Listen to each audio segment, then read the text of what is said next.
ത്രിയേക ദൈവത്തിൻ്റെ വലിയ തിരുനാമം മഹത്വപ്പെടുമാറാകട്ടെ. വാത്സല്യ സഹോദരങ്ങളെ,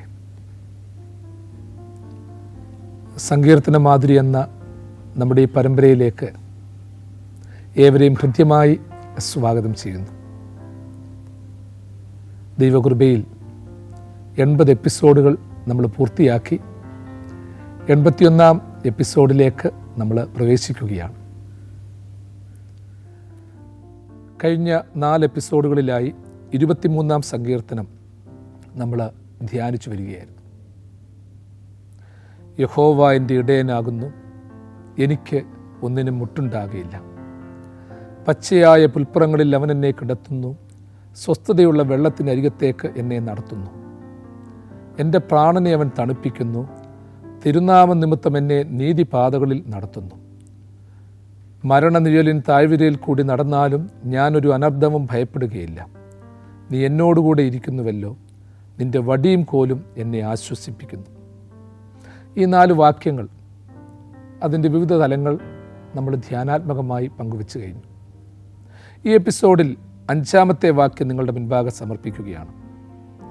എൻ്റെ ശത്രുക്കൾ കാണുക നീ എനിക്ക് വിരുന്നൊരുക്കുന്നു, എൻ്റെ തലയെ എണ്ണ കൊണ്ട് അഭിഷേകം ചെയ്യുന്നു, എൻ്റെ പാനപാത്രവും നിറഞ്ഞു കവിയുന്നു. എൻ്റെ ശത്രുക്കൾ കാണുക നീ എനിക്ക് വിരുന്നൊരുക്കുന്നു, എൻ്റെ തലയെ എണ്ണ കൊണ്ട് അഭിഷേകം ചെയ്യുന്നു, എൻ്റെ പാനപാത്രവും നിറഞ്ഞു കവിയുന്നു. എനിക്കൊരു വിരുന്നവനൊരുക്കിടുന്നു, എന്നോടെ വൈരികളിൻ നടുവിൽ. എനിക്കൊരു വിരുന്നവനൊരുക്കിടുന്നു, എന്നോടെ വൈരികളിൻ നടുവിൽ. ശിരസിനെ അഖിലവും അനുദിനവും പൂശുന്നു സൗരഭ്യ തൈലമതാൽ. എന്നോടെ പാനപാത്രം ദിനവും ഉന്നാഥൻ കരുണയാൽ കവിഞ്ഞിടുന്നു. എനിക്കൊരു വിരുന്നവനൊരുക്കിടുന്നു, എന്നോടെ വൈരികളിൻ നടുവിൽ. ശിരസിനെ അഖിലവും അനുദിനവും പൂശുന്നു സൗരഭ്യ തൈലമതാൽ. എന്നോടെ പാനപാത്രം ദിനവും ഉന്നാഥൻ കരുണയാൽ കവിഞ്ഞിടുന്നു. നമ്മളുടെ പൂർവികന്മാർ നമ്മൾ എത്ര തലമുറയായി എത്ര നാളുകളായി ചൊല്ലിയിട്ടുള്ള ഒരു കീർത്തനമാണ്, ഒരു കീർത്തന ഭാഗമാണിത്. എൻ്റെ ശത്രുക്കൾ കാണുക നീ എനിക്ക് വിരുന്നൊരുക്കുന്നു, എൻ്റെ തലയെ എണ്ണ കൊണ്ട് അഭിഷേകം ചെയ്യുന്നു, എൻ്റെ പാനപാത്രവും നിറഞ്ഞു കവിയുന്നു. പഴയകാലത്ത് ഒരു വിശ്വാസിയെ സംബന്ധിച്ചുള്ള ഒരു വലിയൊരു അനുഭവ സാക്ഷ്യമാണ് ശത്രുക്കളുടെ മുൻപാകെ വിരുന്നൊരുക്കുന്ന അനുഗ്രഹത്തിൻ്റെ, അഭിഷേകത്തിൻ്റെ, സമർപ്പണത്തിൻ്റെ, സ്നേഹത്തിൻ്റെ പ്രതീകമായി എണ്ണ തേൽക്കുന്ന ആ അനുഭവത്തിലൂടെ എൻ്റെ ജീവിതപാനപാത്രമാകുന്ന സൗഭാഗ്യങ്ങൾ ഒട്ടും കുറയാതെ, കുറഞ്ഞു പോകാതെ നിറഞ്ഞു കവിയുന്ന ആ ഒരു അനുഭവം. ഇതെല്ലാവർക്കും ഒരു സ്വപ്നമാണ്. നമ്മളെ ഉപദ്രവിക്കുന്നവരുടെ മുൻപാകെ നമ്മൾക്ക് മഹിമ കിട്ടുക, നമുക്ക് പദവികളും അവകാശങ്ങളും കിട്ടുക, ദിവ്യമായ ശേഷിപ്പ് വരുത്തുക. ഇവിടെ യഹോവ ഇടയനായിരിക്കുന്ന ഒരു ഭക്തൻ 3 സാക്ഷ്യങ്ങളാണ് അവിടെ പറയുന്നത്. ഒന്നാമത് പറയുന്നു, എൻ്റെ ശത്രുക്കൾ കാണുക നീ എനിക്ക് വിരുന്നൊരുക്കുന്നു. തള്ളപ്പെട്ടവരുടെ മുൻപാകെ, ദുഷിക്കപ്പെട്ടവരുടെ മുൻപാകെ അധികാരങ്ങളും അനുഭവങ്ങളും കിട്ടുന്നൊരു അനുഭവം ഏവർക്കും ആകർഷണീയമായൊരു അനുഭവമാണ്. ദാവീദിനെ സംബന്ധിച്ചിടത്തോളം അവനെ കൊല്ലുവാൻ ശ്രമിച്ച ശൗലിൻ്റെ പിൻഗാമിയായ സിംഹാസനത്തിലെത്തി അവന് വില കൊടുക്കാതിരുന്ന അവൻ്റെ കുടുംബാംഗങ്ങളുടെ മുൻപാകെ ഇസ്രായേലിൻ്റെ രാജാവായി എത്തുന്നു. അവനെ കൊല്ലുവാൻ ശ്രമിക്കുന്ന അന്യന്മാരുടെ മുൻപാകെ അധികാരിയായി എത്തുന്നു. ആ കിട്ടിയ അവസരത്തിൽ ഇസ്രായേലിനെ ശക്തമായ അനുഭവത്തിൽ എത്തിക്കുന്നു. ഇതൊക്കെ യാഥാർത്ഥ്യങ്ങളാണ്. എൻ്റെ ശത്രുക്കൾ കാണുക, നീ എനിക്ക് വിരുന്നൊരുക്കുന്നു എന്ന് പറയുമ്പോൾ പുതിയ നിയമ പശ്ചാത്തലത്തിൽ, നമ്മുടെ അനുഭവ പശ്ചാത്തലത്തിൽ അതിനെ നമ്മൾ എങ്ങനെ വ്യാഖ്യാനിക്കണം, പഠിക്കണമെന്ന് നമ്മൾ തന്നെ ചിന്തിക്കണം. നമുക്ക് സിമ്പിളായിട്ട് പറയാനാണെങ്കിൽ നമുക്ക് വേണേ പറയാം, അവൻ എന്നെ ഒത്തിരി നിന്ദിച്ചവനാണ്, അവൻ എന്നെ കൊല്ലാൻ ശ്രമിച്ചവനാണ്, അവൾ എന്നെ ചതിച്ചവളാണ്, ഇപ്പോൾ ഞാൻ അധികാരിയായി അവരുടെ മുൻപാകെ എത്തിയിരിക്കുന്നു. ഭരണാധികാരികൾക്ക് പറയാം, എന്നെ കാലുവാരി തോൽപ്പിച്ചവൻ്റെ മുൻപാകെ, എന്നെ നശിപ്പിക്കാൻ ശ്രമിച്ചവൻ്റെ മുൻപാകെ, ആരോപണങ്ങൾ ഉന്നയിച്ചവൻ്റെ മുൻപാകെ ഞാൻ നല്ലൊരു പദവിയിലെത്തിയിരിക്കുന്നു. സമ്പന്നനായവന് പറയാം, എൻ്റെ പ്രതിസന്ധിയിൽ ഞാൻ കൈനീട്ടിയപ്പോൾ കണ്ണടച്ചു കളഞ്ഞവൻ്റെ മുൻപാകെ ഞാനിപ്പോൾ സമ്പന്നനായി മാറിയിരിക്കുന്നു. അല്പം ഭക്ഷണം ചോദിച്ചപ്പോൾ തരാത്തവൻ്റെ മുൻപാകെ, കടം ചോദിച്ചപ്പോൾ തരാത്തവൻ്റെ മുൻപാകെ, എന്നെ ഒറ്റിക്കൊടുത്തവൻ്റെ മുൻപാകെ ഞാനിപ്പോൾ സുരക്ഷിതനായിരിക്കുന്നു. യഥാർത്ഥത്തിൽ ശത്രുക്കൾ മുൻപാകെ മേശൊരുക്കുന്നു എന്ന് പറയുന്നത് ആ ഒരു അനുഭവമാണോ? പുതിയ നിയമം അതാണോ പഠിപ്പിക്കുന്നത്? അതായത് നമുക്ക് നഷ്ടം വന്നവരും നഷ്ടപ്പെടുത്തിയവരും നമ്മളെ വേദനിപ്പിച്ചവരും കാണെ ദൈവം എനിക്കും നിങ്ങൾക്കും എന്തെങ്കിലുമൊക്കെ തരുന്നതാണോ ശത്രുക്കളുടെ മുൻപാകെ മേശ ഒരുക്കുക എന്ന് പറയുന്നത്? ആ ശത്രുക്കൾ എന്നുള്ള പ്രയോഗത്തിന് പോലും ഹീബ്രു ഭാഷയിൽ ആഴമേറിയ ചില അനുഭവമുണ്ട്. 23-ാം സങ്കീർത്തനത്തിൽ എഴുതപ്പെട്ട യഥാർത്ഥ ഹീബ്രു ഭാഷയിൽ വെറും ശത്രു എന്നുള്ള പദമല്ല, നാശം എന്നുള്ള അർത്ഥമല്ല, എന്നെ ഇല്ലായ്മ ചെയ്യാൻ ശ്രമിക്കുന്നവർ എന്നുള്ള അർത്ഥം മാത്രമല്ല, അതിന് അല്പം കൂടി ആഴമേറിയ അർത്ഥം ആ വാക്കിനുണ്ട്. എന്നെ തിരിച്ചറിയാതെ പോയവരുടെ മുൻപാകെ, എനിക്ക് വിരുന്ന് തരാത്തവരുടെ മുൻപാകെ, എന്നെ വിരുന്നിന് ക്ഷണിക്കാത്തവരുടെ മുൻപാകെ, എന്നെ കരുതാത്തവരുടെ മുൻപാകെ എൻ്റെ ദൈവം എനിക്ക് വിരുന്നൊരുക്കുന്നു. അതായത് അതൊരു വലിയൊരു ഓപ്ഷനായിട്ടേക്കുന്നേ. എന്നെയോ നിങ്ങളെയോ വിരുന്നിന് ക്ഷണിക്കാത്തവൻ്റെ മുൻപാകെ, എന്നെയോ നിങ്ങളെയോ സ്നേഹിക്കാത്തവരുടെ മുൻപാകെ, തിരിച്ചറിയാത്തവരുടെ മുൻപാകെ, വിശ്വസിക്കാത്തവരുടെ മുൻപാകെ വിരുന്ന് ഒരുക്കുക എന്ന് പറയുന്നത്, ഓർത്തോണം, ഈ വിരുന്നൊരുക്കുക എന്ന് പറയുന്നത് ഒരു വ്യക്തിക്ക് മാത്രമല്ല. അതൊരു സിംഗുലറായിട്ടുള്ളൊരു പ്രോസസ്സ് അല്ലാതെ ഒരു സോഷ്യൽ പ്രോസസ്സാണ്. അതായത് വിരുന്നൊരുക്കുക എന്ന് വെച്ചാൽ ഒരു വ്യക്തിക്ക് മാത്രം വിരുന്നൊരുക്കുക എന്ന് പറയാൻ പറ്റത്തില്ല, ഒരു കൂട്ടത്തിനാണ്, ഒരു പരീക്ഷണമാണ്, ഒരു ടെസ്റ്റ് ഡോസാണ്. അതെ, എൻ്റെ മുൻപാകെ വിശാലതയേറിയ വിരുന്നൊരുക്കിയിട്ടുണ്ട്. എനിക്ക് എത്ര വേണം? 2 വറ്റു പോരെയോ പ്രിയപ്പെട്ടവരെ? എനിക്ക് നിങ്ങൾക്കും വയറിനറിയാൻ ഒത്തിരി വേണോ? ഒരു കലം ചോറ് വേണോ? ഒരുപാട് കൂട്ടാനുകൾ വേണോ? ഒരു കലം ഇറച്ചി വേണോ? മീൻ വേണോ? തോരൻ വേണോ? എത്രയും വേണം നമുക്ക്? 2 തവി 3 തവി ചോറ്, കഴിക്കുന്നവർക്ക് അതിൽ കൂടുതൽ കഴിക്കാം. 1 സ്പൂൺ തോരൻ, ഒരല്പം കറി, 1-2 പീസ് മീൻ. പക്ഷേ വിരുന്നെന്ന് പറയുമ്പോൾ ഓർത്തോണം, ഒരു ബാങ്ക്വറ്റ് എന്ന് പറയുമ്പോൾ ഒത്തിരിയുണ്ട്. ഭക്ഷണം ഒരുപാട് ക്രമീകരിച്ചേക്കുക. നമ്മൾ വീട്ടിൽ വിരുന്നൊരുക്കുക എന്നല്ല പറയുന്നത്, 3-4 പേർക്ക് വേണ്ടി വിരുന്നൊരുക്കുക എന്നല്ല നമ്മൾ പറയുന്നത്. അത് അത്രയും മതി, ഒരു കൊച്ചു കലത്തിൽ മതി. വിരുന്നൊരുക്കുമ്പോൾ ഒരു വലിയ ചെമ്പിനകത്തിൽ, ഒരു വലിയ കലത്തിനകത്ത് ഒരുപാട് അരി, ഒരുപാട് കൂട്ടാനുകൾ, ഇതെല്ലാം ക്രമീകരിച്ചേക്കുക. എന്നെ തിരിച്ചറിയാത്തവൻ്റെ മുൻപാകെ, എന്നെ മനസ്സിലാക്കാത്തവൻ്റെ മുൻപാകെ, എൻ്റെ നാശം ആഗ്രഹിച്ചവൻ്റെ മുൻപാകെ, എന്നെ യഥാർത്ഥത്തിൽ നിന്ദിക്കുന്ന ദുഷ്ടമനസ്സോടെ പ്രവർത്തിക്കുന്നവൻ്റെ മുൻപാകെ ദൈവം എനിക്കൊരു സദ്യ ഒരുക്കിയിട്ടുണ്ടെങ്കിൽ, എനിക്ക് വേണ്ടി മാത്രമുള്ള സീറ്റല്ല, നിങ്ങൾക്ക് വേണ്ടി മാത്രമുള്ള സീറ്റല്ല, ഒഴിഞ്ഞിരിക്കുന്ന സീറ്റുകളിൽ എന്നെ നിങ്ങളെ നശിപ്പിക്കാൻ ശ്രമിച്ചവരെയൊക്കെ വിളിച്ചിരുത്തി അവർക്ക് വിളമ്പിക്കൊടുത്ത് അവരെ ഭക്ഷണത്തിനിരുത്തുന്ന ഒരു അനുഭവം ഉണ്ടാകണം. നമ്മുടെ കർത്താവ് പറഞ്ഞൊരു ഉപമ, ദാസന്മാർക്കൊക്കെ ജോലി കൊടുത്തിട്ട് പോയിട്ട് യജമാനൻ അവസാനം പറയാത്ത സമയത്ത് തിരിച്ചു വരികയാണ്. അപ്പോൾ വേണ്ട പണി ചെയ്തുകൊണ്ടിരിക്കുന്ന ദാസനെ യജമാനൻ അരകെട്ടി അവനെ ഭക്ഷണത്തിനിരുത്തി വിളമ്പിക്കൊടുക്കുന്ന ഒരു അനുഭവം. അങ്ങനെയുള്ള ഒരു അനുഭവത്തിൻ്റെ പൂർണ്ണതയാണ് ശത്രുക്കൾ മുൻപാകെ മേശയൊരുക്കുന്നു എന്ന് പറയുന്നത്. എന്നെ തിരിച്ചറിയാത്തവനും ഉപദ്രവിച്ചവനും പട്ടിണിയിരിക്കുമ്പോൾ, അവനിപ്പോൾ ചില പ്രത്യേക സാഹചര്യങ്ങൾ കൊണ്ട് വീണ് കിടക്കുമ്പോൾ ഞാൻ മേശയിൽ ഇരുന്നു കൊണ്ട് ഭോജനം കഴിക്കുക എന്ന് പറയുന്നത് ദൈവസ്നേഹത്തിന് വിരുദ്ധമാണ്, ദൈവത്തെ തിരിച്ചറിയാത്ത അനുഭവമാണ്. പ്രിയപ്പെട്ടവരെ, ഞാൻ വീണ്ടും സാക്ഷിക്കട്ടെ.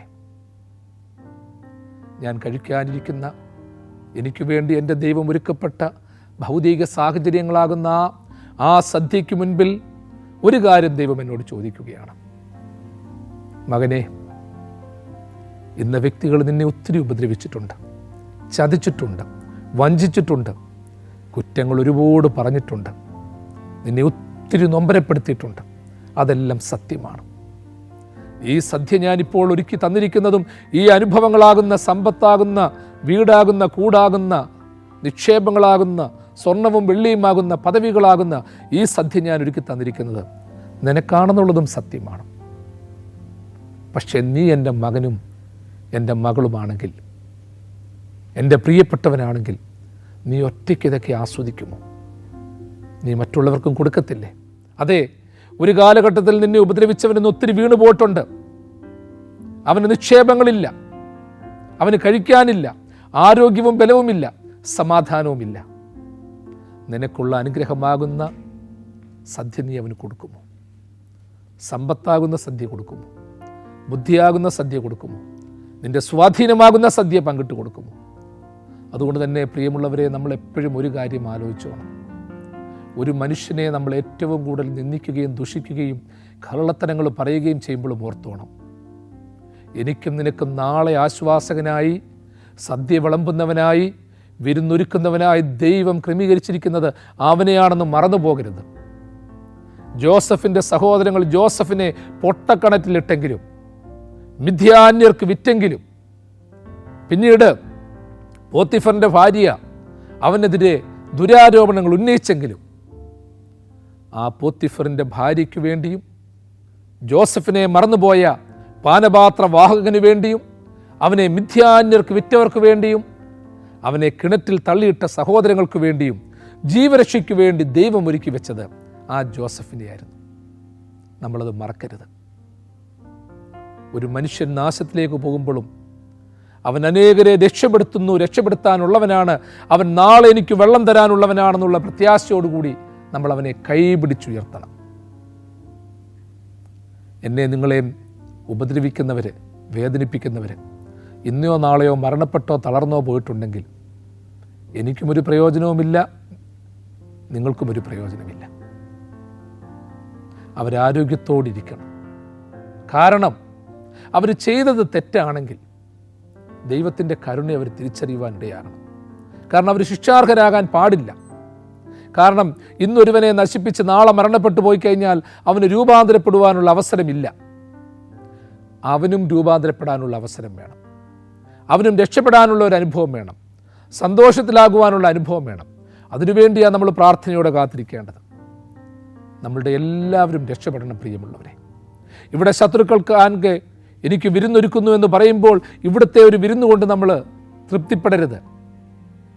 എനിക്കും നിങ്ങൾക്കുമായി ദൈവം ഒരുക്കിയിരിക്കുന്ന ഒരു വലിയ വിരുന്നുണ്ട്. ആ വിരുന്നിൻ്റെ ശത്രു എന്ന് പറയുന്നത് ദുഷ്ടനാണ്, സാത്താനാണ്. എനിക്കും നിങ്ങൾക്കും കർത്താവിൻ്റെ പന്തിഭോജനം, അവനോടൊപ്പമുള്ള സ്വർഗീയമായ പെസഹ ഭക്ഷിക്കുന്ന അനുഭവത്തിൽ വേദനയോടെ നോക്കുന്ന ഒരു ശത്രുവുണ്ട്. ആ ശത്രുവിനെക്കുറിച്ചാണ് നമ്മൾ പേടിക്കേണ്ടത്, അവനെക്കുറിച്ചാണ് ചിന്തിക്കേണ്ടത്, അവനെക്കുറിച്ചാണ് നമ്മളൊരു വലിയൊരു മുൻകുറി പ്രാപിക്കേണ്ടത്, ഒരു മുൻകരുതൽ എടുക്കേണ്ടത്. അതെ, ആ ശത്രു അവിടെയുണ്ട്. നമ്മൾ വിശ്വാസത്തിലും പ്രാർത്ഥനയിലുമായിരിക്കുമ്പോൾ അതിലൂടെ കിട്ടുന്ന അനുഭവമാകുന്ന ആ സദ്യ, ആ ഒരു വലിയ അനുഭവം, ആ സമാധാനത്തിൻ്റെ അനുഭവം, അത് നിലനിന്നേ പറ്റത്തുള്ളൂ. അതിനുവേണ്ടി നിങ്ങൾ ഞാനും പ്രാർത്ഥനയോടെ കാത്തിരിക്കണം. ഞാൻ പറഞ്ഞല്ലോ, ശത്രുക്കൾ കാണുക നീ എനിക്ക് വിരുന്നൊരുക്കുന്നു. എന്നെ അറിയാതെ പോയവൻ, തിരക്കാതെ പോയവൻ, സ്നേഹിക്കാതെ പോയവൻ, ദുഷിച്ചു പോയവൻ, അവൻ്റെ മുൻപാകെ കിട്ടുന്ന ഭൗതിക അനുഭവങ്ങളല്ല സദ്യ. അവനെയും കൂടെ ചേർത്ത് നിർത്തുന്ന ഒരു വലിയ സദ്യയ്ക്ക് വേണ്ടി നമ്മൾ കാത്തിരിക്കണം.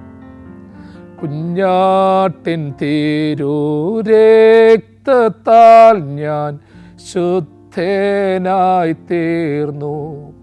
തൻ ചങ്കിലെ ശുദ്ധരക്തത്താൽ ഞാൻ ശുദ്ധനായി തീർന്നു. തൻ ചങ്കിലെ ശുദ്ധരക്തത്താൽ ഞാൻ ശുദ്ധനായി തീർന്നു. എനിക്കും നിങ്ങൾക്കുമുള്ള ഭൗതികമായ സദ്യ തടസ്സപ്പെടുത്തിയവരെ, സമാധാനം നഷ്ടപ്പെടുത്തിയവരെ, സന്തോഷം നഷ്ടപ്പെടുത്തിയവരെ, നാളെ എനിക്കും നിങ്ങൾക്കും ദൈവം തരുന്ന സമാധാന സദ്യയിലേക്ക്, ആരാധനയുടെ അനുഭവത്തിലേക്ക്, കുർബാനയുടെ അനുഭവത്തിലേക്ക്, വിശുദ്ധിയുടെ അനുഭവത്തിലേക്ക് വിളിച്ചടുപ്പിക്കുമ്പോൾ കിട്ടുന്ന ഒരു വലിയ സന്തോഷമുണ്ട്. ആ സന്തോഷത്തിലേക്ക് എത്തിച്ചേരുവാൻ എനിക്കും നിങ്ങൾക്കും സാധിക്കണം. ഞാനൊരു ജീവിതാനുഭവം നിങ്ങളോട് പങ്കുവയ്ക്കട്ടെ. എൻ്റെ ജീവിതത്തിൽ ഒരുപാട് പ്രതിസന്ധി ഉണ്ടായിരുന്ന ഒരു സാഹചര്യത്തിന് ശേഷം വിശുദ്ധ കുർബാന അർപ്പിച്ചപ്പോൾ, പ്രത്യേകിച്ച് സുറിയാനി ക്രിസ്ത്യാനികളുടെ വിശുദ്ധ കുർബാനയിൽ ഖണ്ഡിപ്പിൻ്റെ ശുശ്രൂഷ, അപ്പവീഞ്ഞുകൾ മുറിക്കുന്ന ശുശ്രൂഷ, ശുദ്ധീകരിക്കുന്ന ശുശ്രൂഷ, അത് വലിയ ഹൃദയസ്പർശിയായ ഒരു അനുഭവം. ആ ശുശ്രൂഷ നടത്തിക്കൊണ്ടിരുന്നപ്പോൾ അൻപുടിയോനെ എന്നുള്ള പാട്ട് ശുശ്രൂഷകർ വളരെ ഭക്തിപൂരിതമായിട്ട് പാടുകയാണ്. അപ്പം ഖണ്ഡിക്കുവാൻ തക്കവണ്ണം ഞാൻ എൻ്റെ കയ്യിലെടുത്തു. ആ അപ്പത്തിൽ അതുവരെ കണ്ടതിനേക്കാൾ പ്രത്യേകമായ ഭാവത്തോടെ കർത്താവിൻ്റെ തിരുമുഖം ഞാൻ കണ്ടു. ഒരു റീൽസിൽ എന്നതുപോലെ ആ ബാക്ക്ഗ്രൗണ്ടിലൂടെ എന്നെ വേദനിപ്പിച്ചെന്ന് എനിക്ക് തോന്നിയ പലരുടെയും മുഖങ്ങൾ ഇങ്ങനെ ഓടിക്കൊണ്ടിരിക്കുകയെ കർത്താവിൻ്റെ ഒരു സ്വരം ഞാൻ കേട്ടു. ഇവരെയൊക്കെ ശിക്ഷിക്കണമെന്നാണോ നീ ആഗ്രഹിക്കുന്നത്? ഓരോരുത്തരുടെയും ജീവിത അനുഭവങ്ങളെ ദൈവം കാണിച്ചു തന്നു. ഓരോരുത്തർക്ക് എന്തെങ്കിലുമൊക്കെ പറ്റിക്കഴിഞ്ഞാൽ അവരുടെ കുടുംബത്തിനുണ്ടാകുന്ന ബുദ്ധിമുട്ടുകൾ നീ ഇവരെ കരുതുമോ? ജീവിത പങ്കാളികളെ കരുതാൻ നിന്നെ കൊണ്ട് പറ്റുമോ? കുഞ്ഞുങ്ങളെ കരുതാൻ പറ്റുമോ? എനിക്ക് മറുപടിയില്ല. ദൈവമേ, അവരൊക്കെ സന്തോഷത്തോടിരിക്കണം. ദൈവം എന്നെക്കൊണ്ട് അങ്ങനെ പറയിപ്പിച്ചത്, എൻ്റെ അതരങ്ങൾ കൊണ്ട് പറയിപ്പിച്ചത്, തോന്നിപ്പിച്ചത്. വീണ്ടും പറഞ്ഞു, നീ അവർക്ക് വേണ്ടിയൊക്കെ പ്രാർത്ഥിക്കുക. നാളെ എന്ന് പറയുന്ന ഒരവസരമുണ്ടെങ്കിൽ അവരൊക്കെ നിനക്ക് പ്രയോജനമുള്ളവരാണ്. നീ അവർക്കും പ്രയോജനമുള്ളവനാകേണ്ടവനാണ്. എൻ്റെ മനസ്സിലിന്തും പച്ചപിടിച്ച് കിടക്കുന്ന ഒരു അനുഭവം, ഒരു ദർശനാനുഭവം. പ്രിയമുള്ളവരെ, നമ്മുടെയൊക്കെ ജീവിതത്തിൽ അങ്ങനെയൊക്കെയുള്ള അനുഭവങ്ങൾ ഉണ്ടാകണം. ശത്രുവിനെ പട്ടിണിക്കിട്ട്, വേദനിപ്പിക്കുന്നവനെ പട്ടിണിക്കിട്ട് നിങ്ങളും ഞാനും അനുഭവിക്കുന്ന ഒരു അനുഭവത്തിനും, അത് ആരാധനയ്ക്കാണെങ്കിലും പ്രാർത്ഥനയ്ക്കാണെങ്കിലും പന്തിഭോജനത്തിനാണെങ്കിലും, അതുകൊണ്ട് പ്രയോജനമില്ല എന്നുള്ള കാര്യം ഓർത്തുകൊള്ളണം. വീണ്ടും ഇവിടെ പറയുകയാണ്, എൻ്റെ തലയെ എണ്ണ കൊണ്ട് അഭിഷേകം ചെയ്യുന്നു. തലയെ എണ്ണ കൊണ്ട് അഭിഷേകം ചെയ്യുന്നു. പഴയ നിയമകാലഘട്ടത്തിൽ രാജാക്കന്മാരെയും പ്രവാചകന്മാരെയും പുരോഹിതന്മാരെയും അഭിഷേകം ചെയ്യുന്ന തലങ്ങൾ കേട്ടിട്ടുണ്ട്, വായിച്ചിട്ടുണ്ട്. ഇവിടെ പറയുകയാണ്, ദൈവത്തെ ആശ്രയിക്കുന്ന ഒരു ഭക്തനെ ദൈവാനുഭവത്തിൻ്റെ പ്രതീകമായി തലയിൽ എണ്ണ കൊണ്ട് അഭിഷേകം ചെയ്യുന്നു. എണ്ണ രൂപപ്പെടുത്തിയെടുക്കുന്നത് പെട്ടെന്നൊന്നുമല്ല. തേങ്ങായാണെങ്കിൽ അത് ആട്ടണം, ഒലിവാണെങ്കിൽ ആട്ടണം. അങ്ങനെയുള്ള കുരുക്കൾ ഉണങ്ങിയെടുത്ത് കഴുകിയെടുത്ത് വൃത്തിയായി ചക്കിലിട്ട് ആട്ടണം. അതിൻ്റെ പിന്നിൽ കുറേ പ്രോസസ്സുണ്ട്, കുറേ പേരുടെ കഷ്ടപ്പാടുണ്ട്. പഴയകാലത്ത് ഇന്നത്തെ പോലെ മിഷനറി ഇല്ലാത്തൊരു കാലഘട്ടം. അപ്പോൾ എന്ത് കഷ്ടപ്പെട്ടിട്ടാണ് എണ്ണ എടുക്കുന്നത്? അതിൻ്റെ ആ ചക്കിലിട്ട് അവസാനത്തെ തുള്ളി പോലും ആട്ടിയെടുക്കുകയാണ്, പിഴിഞ്ഞെടുക്കുകയാണ്. അപ്പോൾ ആട്ടിയെടുത്ത് പിഴിഞ്ഞെടുത്ത കുരുക്കളിൽ നിന്ന് എടുത്ത ആ എണ്ണ അഭിഷേകം ചെയ്യാൻ എടുക്കുകയാണ്. ആ എണ്ണ കൊണ്ട് തിരി കത്തിക്കാൻ പറ്റും, ഔഷധമുണ്ടാക്കാൻ പറ്റും, ശരീര സ്വസ്ഥതയ്ക്ക് ഉപയോഗിക്കാൻ പറ്റും, സൗന്ദര്യ സംരക്ഷണത്തിന് ഉപയോഗിക്കാൻ പറ്റും. ആ തലയാണ് എണ്ണ കൊണ്ട് അഭിഷേകം ചെയ്യുന്നത്. പരിശുദ്ധ റൂഹായുടെ പ്രതീകമായി എണ്ണയെ സൂചിപ്പിക്കാറുണ്ട്. സ്നേഹത്തിൻ്റെയും വെളിച്ചത്തിൻ്റെയും പ്രതീകമായി എണ്ണയെ സൂക്ഷിക്കാറുണ്ട്. ഞാനൊരു കാര്യം കൂടി പറയട്ടെ. എൻ്റെ തലയെ അഭിഷേകം ചെയ്യുന്ന എണ്ണ പലയിടത്തും നാട്ടിയെടുത്തതാണ്. അതിൻ്റെ കൃഷിക്ക് വേണ്ടി കഷ്ടപ്പെട്ടവരുണ്ട്, നൊമ്പരം അനുഭവിച്ചവരുണ്ട്, വേദന അനുഭവിച്ചവരുണ്ട്, ചക്കിലിട്ടാട്ടാണ്ടക്കോണം വേദനകൾ സഹിച്ചവരുണ്ട്. അവരുടെയൊക്കെ അധ്വാനത്തിൻ്റെ ഫലമാണ് എൻ്റെ തലയെ അഭിഷേകം ചെയ്യുന്ന, എനിക്ക് സുഖകരമായി ഉറക്കം തരുന്ന, എനിക്ക് ഔഷധമായി ഭവിക്കുന്ന, എനിക്ക് സുഗന്ധം തരുന്ന എണ്ണയെന്ന് നമ്മൾ ചിന്തിക്കണം. എല്ലാ എണ്ണയും തൈലമല്ല. ചിലതിനൊക്കെ സുഗന്ധമുണ്ട്, ചിലതിനൊക്കെ സുഗന്ധമില്ലാത്തതാണ്.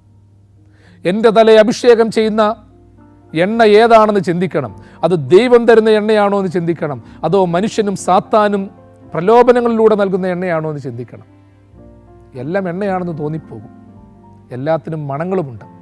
പ്രിയമുള്ളവരെ, ചില എണ്ണ തലയിൽ വീഴുന്നത് അസുഖകരമാണ്, ചില എണ്ണ കനച്ചു പോയതാണ്. അപ്പോൾ കനച്ചു പോയതും ഗുണമില്ലാത്തതുമായ എണ്ണ തലയിൽ വീണ പ്രശ്നമാണ്. അതുകൊണ്ട് തന്നെ ഓരോ വ്യക്തിയും പ്രാർത്ഥനയോടുകൂടി, ഹൃദയസ്നേഹത്തോടുകൂടി ഓർക്കേണ്ട ഒരു കാര്യമെന്ന് വെച്ചാൽ, കനയ്ക്കാത്ത എണ്ണ കൊണ്ട് അഭിഷേകം ചെയ്യുന്നത് സുഗന്ധം മാത്രം നോക്കിയല്ല, സുഗന്ധമില്ലെങ്കിലും ഔഷധ ഗുണമുള്ള എണ്ണ കൊണ്ട് അഭിഷേകം ചെയ്യുന്നത്, മറ്റുള്ളവരുടെ കണ്ണുനീരാകുന്ന സമർപ്പണമാകുന്ന എണ്ണ കൊണ്ട് അഭിഷേകം ചെയ്യുന്നത്, അതൊക്കെ നൊമ്പരത്തോടെ നമ്മൾ സ്വീകരിക്കണം, പ്രാർത്ഥനയോടെ സ്വീകരിക്കണം. എണ്ണ രൂപപ്പെടുത്തുന്ന അനുഭവം പോലെ എൻ്റെ ജീവിതത്തെയും ദൈവം ചിലപ്പം അല്പസ്വല്പമൊക്കെ ഒന്ന് ചക്കിലൂടെയൊക്കെ കടത്തിവിടും. ദൈവകോപത്തിൻ്റെ ചക്കിൽ ആട്ടപ്പെട്ടവനെന്ന് കർത്താവിനെക്കുറിച്ച് പറഞ്ഞതുപോലെ സ്വയം ഇറുക്കപ്പെട്ട മുന്തിരിക്കുലയായി, ചക്കിൽ ആട്ടപ്പെട്ട മുന്തിരിക്കുലയായി മാറ്റപ്പെട്ട നമ്മുടെ കർത്താവിൻ്റെ സ്നേഹം പോലെ നമ്മളുമായി തീരണം. കർത്താവിൻ്റെ സന്നിധിയിൽ നമ്മൾ പ്രാർത്ഥിക്കേണ്ടത്, കർത്താവേ, എന്നെ അഭിഷേകം ചെയ്ത എണ്ണ, ആ അഭിഷേകത്തിൻ്റെ നിറവ് മറ്റുള്ളവർക്ക് കിട്ടണം. എൻ്റെ തലയിൽ വെറുതെ സുഖിക്കാൻ വേണ്ടി തേച്ചതല്ല, നീ എന്നെ അഭിഷേകം ചെയ്തിരിക്കുകയാണ്, നീ എന്നെ ഓർഡൈൻ ചെയ്തതാണ്. അത് എന്നെ നിങ്ങളെയും ഓർത്തോണം. പൗരോഹിത്യ പദവിയിലേക്ക് മാത്രമല്ല ഒരു അഭിഷേകം എന്ന് പറയുന്നത്. നല്ല മനുഷ്യരായി ജീവിക്കുവാൻ, ക്ഷമിക്കുവാനും സഹിക്കുവാനും ഒക്കെ അഭിഷേകം നടത്താറുണ്ട്. അപ്പം ദൈവം വെറുതെ കഴുകുകയല്ല, അഭിഷേകത്തിലും കഴുകലിലും അത് രണ്ടും വ്യത്യസ്തമാണ്. ദൈവത്തിൻ്റെ പരിശുദ്ധാത്മാവിൻ്റെ ഒരു വലിയ ആവാസവും അഭിഷേകവുമുണ്ട്. ദൈവത്തിൻ്റെ എണ്ണ കൊണ്ട് അഭിഷേകം ചെയ്യുന്നവൻ ഒരു വലിയ സാക്ഷിയായി മാറും. അവൻ സ്നേഹത്തിൻ്റെ പ്രവാചകനാകും, കരുതലിൻ്റെ നിറവുള്ളവനാകും, നിനവും നിറവും ദൈവത്താൽ നയിക്കപ്പെടുന്നതാകും. നന്മയുടെ ഒരു പൂർണ്ണത അങ്ങനെയുള്ള ഒരു അഭിഷേകത്തിൽ കിട്ടും. എനിക്കും നിങ്ങൾക്കും മാത്രമല്ല, അഭിഷേകം പ്രാപിക്കുന്നവർക്ക് മാത്രമല്ല തണുപ്പ് കിട്ടുന്നത്. അഭിഷേകത്താൽ ആത്മാവിൻ്റെ തണുപ്പ് ലഭിച്ചവൻ അനേകരെ തണുപ്പിക്കും, അനേകർക്ക് പ്രത്യാശ കൊടുക്കും. ഇന്ന് എന്നെ നിങ്ങളെയും അഭിഷേകം ചെയ്ത ദിവ്യ എണ്ണയുടെ അനുഭവം നമ്മൾക്ക് തിരിച്ചറിയാതെ പോവുകയാണ്. നമ്മൾ വിലയിരുത്തുകയാണ്, എന്നെ അഭിഷേകം ചെയ്ത ആൾ ശരിയായില്ല, എന്നെ നയിച്ച ആൾ ശരിയായില്ല, ഉപദേശിച്ച ആൾ ശരിയായില്ല, കരുതിയ ആൾ ശരിയായില്ല. ഇതൊക്കെയല്ലേ നമ്മുടെ ഇന്നത്തെ വിലയിരുത്തൽ. ആ വിലയിരുത്തലിൻ്റെ അപ്പുറമായ ചില അനുഭവങ്ങളിലൂടെ നമുക്ക് കടന്നു പോകണ്ടേ പ്രിയപ്പെട്ടവരെ. ഞാൻ അഭിഷേകം പ്രാപിച്ചു എന്ന് പറഞ്ഞ് ഞാൻ അഹങ്കരിക്കാനൊന്നുമില്ല, ഞാനിപ്പോൾ രക്ഷപ്പെട്ടു എന്ന് പറഞ്ഞ് അഹങ്കരിക്കാനൊന്നുമില്ല. ഞാൻ രക്ഷപ്പെട്ടു എന്ന് ഞാൻ സാക്ഷിക്കണമെന്നുണ്ടെങ്കിൽ, ദൈവം പറയണമെന്നുണ്ടെങ്കിൽ, നിൻ്റെ രക്ഷയിലൂടെ നീ അനേകരെ രക്ഷപ്പെടുത്തണം. ചിലപ്പോൾ ചിലർക്ക് തോന്നും, അയ്യോ ഞാൻ ഇത്രാമത്തെ വയസ്സ് രക്ഷപ്പെട്ടു. നല്ല സാക്ഷ്യം പറയുന്നവരുണ്ട്, സുവിശേഷം പറയുന്നവരുണ്ട്, അനേകരെ രക്ഷയിലേക്ക് നയിക്കുന്നവരുണ്ട്. പക്ഷേ രക്ഷിക്കപ്പെട്ടു എന്ന് പറഞ്ഞ് അതിനെ ഉപജീവന മാർഗമാക്കി മാറ്റി, സ്വാർത്ഥതയുടെ അനുഭവമാക്കി മാറ്റി, കാപട്യത്തിൻ്റെ അനുഭവമാക്കി മാറ്റി, ദൈവം പറഞ്ഞു എന്ന് പറഞ്ഞ് സ്വന്തം മനസ്സിലെ ഭാവങ്ങൾ ഓരോന്നായി പറഞ്ഞുകൊണ്ടിരിക്കുകയാണെങ്കിൽ, പൗലോസിനെ ഞാൻ അറിയുന്നു, കേഫാവിനെ ഞാൻ അറിയുന്നു, പക്ഷേ നിങ്ങളാര് എന്ന് ചോദിച്ച അനുഭവം ദുരാത്മാവ് ഒരുപക്ഷെ നമ്മളോടും ചോദിച്ചെന്നിരിക്കും. പൈശാചികന്റെ ശക്തി നമ്മളോട് ചോദിച്ചെന്നിരിക്കും. ദൈവത്തിൻ്റെ അഭിഷേകം പ്രാപിച്ചവൻ ആരാണെന്ന് സാത്താനും അറിയാം, സമൂഹത്തിനും അറിയാം, നമുക്കെല്ലാവർക്കും അറിയാം. അപ്പം എണ്ണ കൊണ്ട് അഭിഷേകം ചെയ്യുന്നു.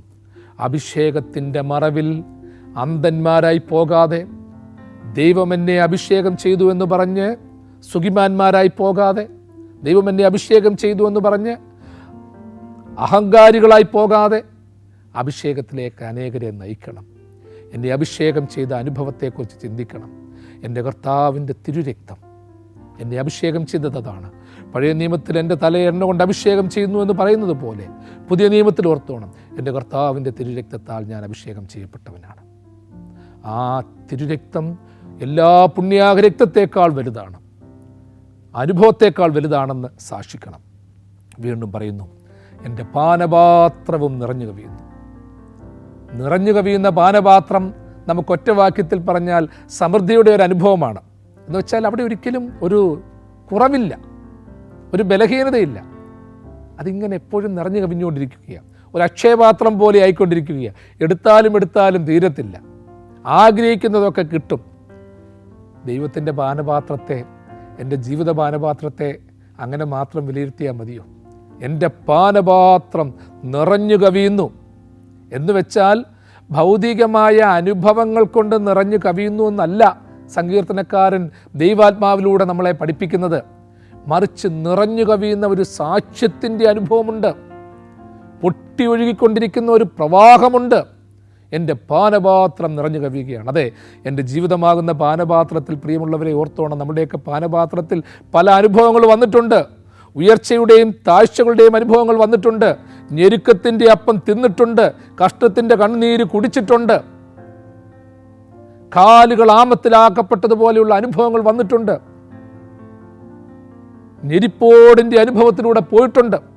എല്ലാം സത്യമാണ്. ഇതൊക്കെ സഹിച്ച ജീവിതമാകുന്ന പാനപാത്രം നിറഞ്ഞു കവിയുകയാണ്. കാരണം ഹൃദയം നിറഞ്ഞു കവിയുന്നത് നാവ് സംസാരിക്കുന്നു, വായിലൂടെ വരുന്നു. അതുപോലെ ദൈവത്തിൻ്റെ വലിയ സാക്ഷ്യം നിറഞ്ഞു വരണം. ശത്രുക്കളുടെ മുൻപാകെ മേശയൊരുക്കുന്നത് കണ്ട് കണ്ണടഞ്ഞു പോകാതെ, എൻ്റെ തലയെ അഭിഷേകം ചെയ്യുന്നത് കണ്ട് സന്തോഷപൂരിതനായി തുള്ളിച്ചാടാതെ, എല്ലാം കിട്ടിയെന്ന് പറഞ്ഞിരിക്കാതെ, ഇതിൻ്റെയൊക്കെ ഒരു ആത്മസാക്ഷ്യം പുറത്തോട്ട് വരണം. പൂവ് സുഗന്ധമുണ്ടാക്കുന്നത് ശബ്ദമുണ്ടാക്കിയല്ല. മരങ്ങൾ, ആ മരങ്ങളുടെ ഗുണം പുറപ്പെടുവിക്കുന്നത് കാറ്റടിച്ചല്ല, അതിൻ്റെ ഫലങ്ങൾ പുറപ്പെടുവിച്ച, പൂക്കളും ഫലങ്ങളും പുറപ്പെടുവിച്ച. അതുപോലെ എൻ്റെ പാനപാത്രം നിറഞ്ഞു കവിയണം. കർത്താവിനെ എല്ലാം മറന്ന് ആരാധിക്കണം. സ്വർഗത്തിൽ പോകുമെന്ന് പ്രതീക്ഷിച്ചും നരകത്തിൽ പോകുമെന്ന് പേടിച്ചും ആരും ആരാധിക്കണ്ട. സ്നേഹത്തോടെ ആരാധിക്കണം. പൂർണ്ണാത്മാവോടും പൂർണ്ണ മനസ്സോടും പൂർണ്ണ ശക്തിയോടും ആരാധിക്കണം. ആ ഒരു നിറഞ്ഞു കവിയൽ ചിലപ്പോൾ അത് കണ്ണുനീരായിട്ട് പുറത്തു വരും, ക്ഷമയായും കരുതലായും വരും, മറ്റുള്ളവരോടുള്ള പങ്കുവെക്കലായി വരും, ഒരു പുതിയ സൃഷ്ടിയായി വരും.